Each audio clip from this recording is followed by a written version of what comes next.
ሰላም በመላው ዓለም የምትኖሩ የሀሁ ለሁሉም የኦንላይን ትምህርት ቤት የዩቲዩብ ቻናል ቤተሰቦች በያላችሁበት ሰላማችሁ ይብዛ።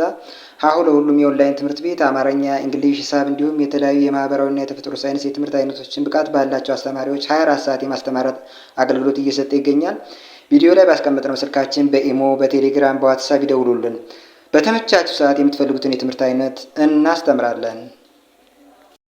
ሰላም ሰላም እንዴት ናችሁ? የሀሁ ለሁሉም የኦንላይን ትምህርት ቤት የዩቲዩብ ቻናል ቤተሰቦች በዛሬው ዝግጅቴ ድርብ ሆሄያት ወይም ደግሞ ውስብስብ ፊደላት የሚባሉትን ፊደሎች ይዤላችሁ መጥቻለሁ። እነዚህን ፊደላት ቅርጻቸውና ድምጻቸውን እንዴት እንደምትይዙና በምን አይነት ጽሑፍ ውስጥ ልትጠቀሟቸው እንደምትችሉ ምሳሌ የሚሆኑ ቃላትን ጽፌ የማሳያችሁ ይሆናል።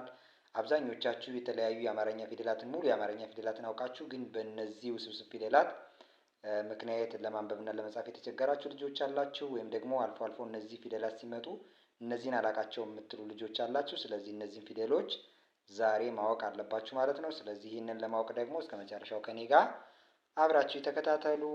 እየጻፋችሁ ከኔ ጋር የፊደላትን ድምጽ እየጠራችሁ ተለማመዱ። ከኛ ጋር መጣችሁ በአማርኛን፣ እንግሊዘኛን፣ ሂሳብና ሌሎቹን ትምህርቶች ለማንበብ፣ ለመጻፍ፣ ለመማር የምትፈልጉ ልጆች ካላችሁ ስልካችን አስቀምጠናል። በማንኛውም ሰዓት በኢሞ፣ በዋትሳፕ፣ በቴሌግራም እናንተ በሚመቻችሁ ሶሻል ሚዲያ ደውሉልን። 24 ሰዓት እናንተ በመረጣችሁ ሰዓት መማር ትችላላችሁ። ምክንያቱም እኛ 24 ሰዓት አገልግሎት እየሰጠን ስለሆነ ማለት ነው። አሁን ቀጥታ ወደ ትምህርቱ ይዣችሁ ልሂድ። ኋ ይቺ የምታዩት ፊደል ኋ ትባላለች። ይቺ ደግሞ ሏ ሏ ይቺ ደግሞ ኋ ኋ ይቺ ሟ ሟ ይቺ ደግሞ ሷ ሷ ይቺ ሯ ሯ ይቺ ሷ ሷ ይቺ ሿ ሿ ይቺ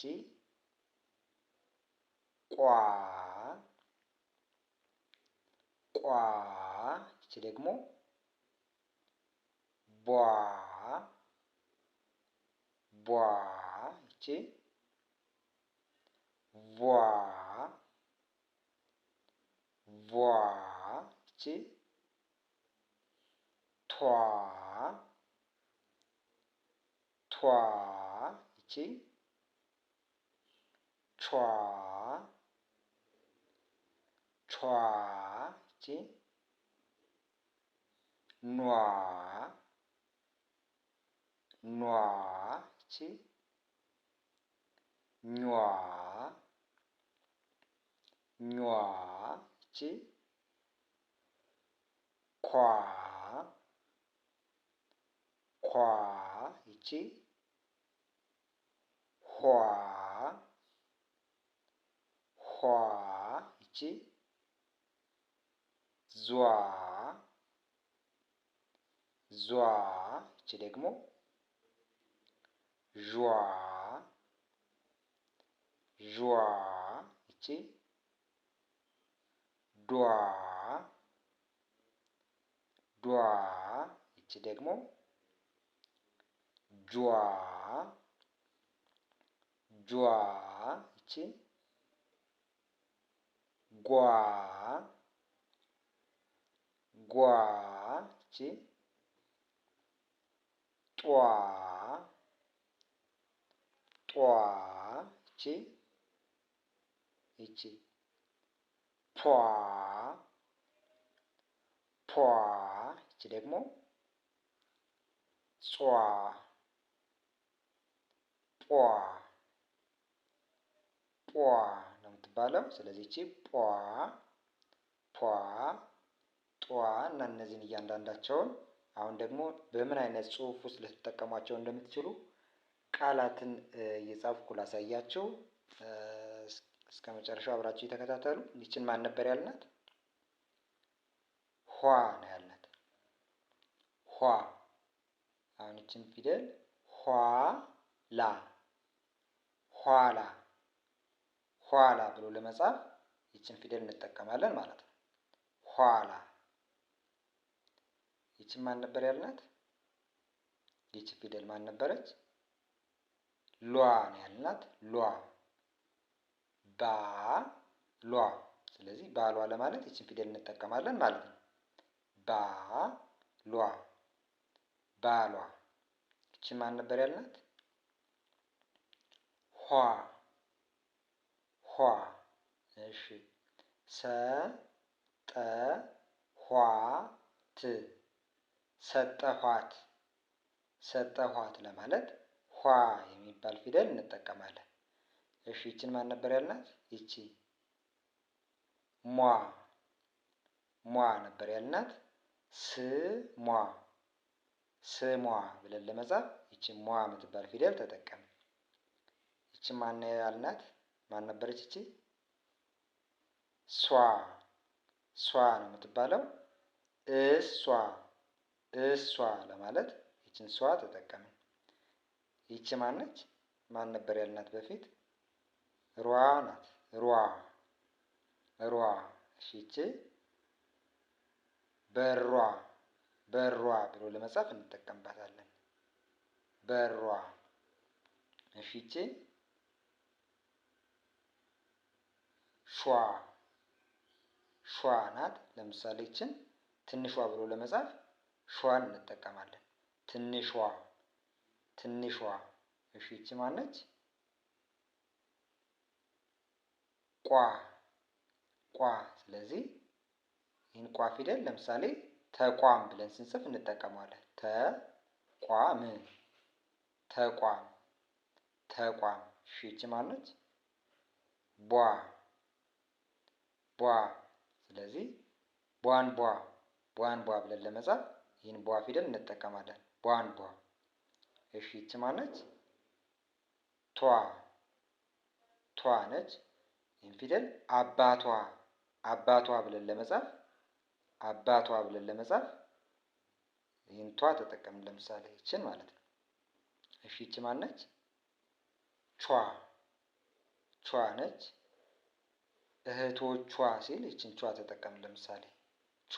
ስለዚህ ለእንደነዚህ አይነት ጽሁፎች እነዚህን ፊደሎች እንጠቀማለን ማለት ነው። እህቶቿ እህቶቿ እህቶቿ። እሺ ይቺ ማነች? ኗ ኗ ነች። እሺ ኗሪዎች ማለት የምትፈልጉ ኗሪዎች ብላችሁ መጻፍ ብትፈልጉ ይችን ኗ ትጠቀማላችሁ። ኗሪዎች ኗሪዎች። እሺ ይችን ማን ነበር ያልናት? ማነች ይቺ? ኟ ነች። ኟ ኟ። እሺ አገኟት ብሎ ለመጻፍ ይኸው ይችኛዋል እዚህ ይችን ተጠቀምን ማለት ነው። አገኟት አገኟት። እሺ ይቺ ማነች? ኳ ናት ብለን ነበር አይደል? ኳ ኳ። ስኳር ብሎ ለመጻፍ ይችን ኳ ተጠቀምን። ይኸው ስኳር ስኳር ስኳር። እሺ ይቺ ማነች? ኋ ነው የምትባል ብለን ነበረ። ኋ ኋ። እሺ አየኋት። ይኸው አየኋት አየኋት ለማለት ይኸው ይችን ኋ እንጠቀማለን ማለት ነው። ወይም ደግሞ መጠቀም እንችላለን። እሺ ይቺ ማን ነበር ያልናት? ማን ነበረች ይቺ? ዟ ነች አይደል? ዟ ዟ። እሺ ይዟል ይዟል ብሎ ለመጻፍ ይኸው ይ ከዚያ ይቺ ዟ ከዚያ ይቺ ል። ስለዚህ ይችን ዟ ተጠቀምንባት። ይዟል። እሺ ይቺ ማነች? ይቺ ዷ ዷ ነች። ስለዚህ ወዷል ወዷል ወዷል ለማለት ይችን ዷ ተጠቀምን። ስለዚህ ወዷል ብለን ለመጻፍ ይችን ዷ እንጠቀማለን ማለት ነው። ወዷል። እሺ ይቺ ማን ነበረች? ይቺ ጇ ጇ ነች። ልጇን ልጇን ብላችሁ ስትጽፉ ይችን ጇ ትጠቀሙባታላችሁ። ልጇን ልጇን። እሺ ይቺ ማን ነበረች? ማነች ይቺ? ጓ ነች። ጓ ጓ። እሺ ጓ ደኛ ብሎ ለመጻፍ ይችን ጓ ተጠቀምን። ጓደኛ ጓደኛ። እሺ ይች ማነች? ጧ ጧ ነች። ቀጧት ቀጧት ቀጧት ብሎ ለመጻፍ ይችን ጧ እንጠቀማለን። እሺ ይች ማነች? ይች ጯ ጯ። ስለዚህ ጯ ጯሂ ጯሂ ጯሂ ብሎ ለመጻፍ ይችን ጯ ተጠቀምን። ይች ማነች? ይቺ ፏ ነች አይደል? ፏ ፏ። እሺ አፏን አፏን ብላችሁ ለመጻፍ ይችን ፏ ትጠቀማላችሁ። አፏን። ስለዚህ እንደዚህ አይነት ጽሁፎችን ተጽፈው ስታገኙ ለማንበብና እንደዚሁም ደግሞ እናንተም እንደዚህ አይነት ጽሁፍ ለመጻፍ እነዚህን ፊደሎች ደጋግማችሁ እዩዋቸው። ምክንያቱም ከአማርኛ ፊደላት ገበታ ላይ እነዚህ አብረው ላታገኟቸው ትችላላችሁ። እነዚህን ካላያችኋቸው ደግሞ ከጽሁፍ ውስጥ ስታገኟቸው እነዚህ ፊደሎች እነማን ናቸው ብላችሁ ግራ ልትጋቡ ትችላላችሁ ማለት ነው። ከኛ ጋር ደግሞ ማንኛውንም ትምህርት እናንተ የምትፈልጉትን አማርኛ፣ እንግሊዘኛ፣ ኦሮሞኛ ወይም ደግሞ ሂሳብ እና ሌሎቹን ትምህርቶች መማር የምትፈልጉ ልጆቻችሁንም ጭምር ለማስተማር የምትፈልጉ እናቶች፣ አባቶች ስልካችን ሴቭ አድርጋችሁ ያዙ፣ ደውሉልን። በማንኛውም ሰዓት እናንተ ባመቻቻችሁት ሰዓት የምትፈልጉትን ትምህርት እንድትማሩ ሁኔታዎችን እናመቻቻለን። በተረፈ በሚቀጥለው በሌላ ትምህርታዊ ዝግጅት እስከምንገናኝ ሰላም።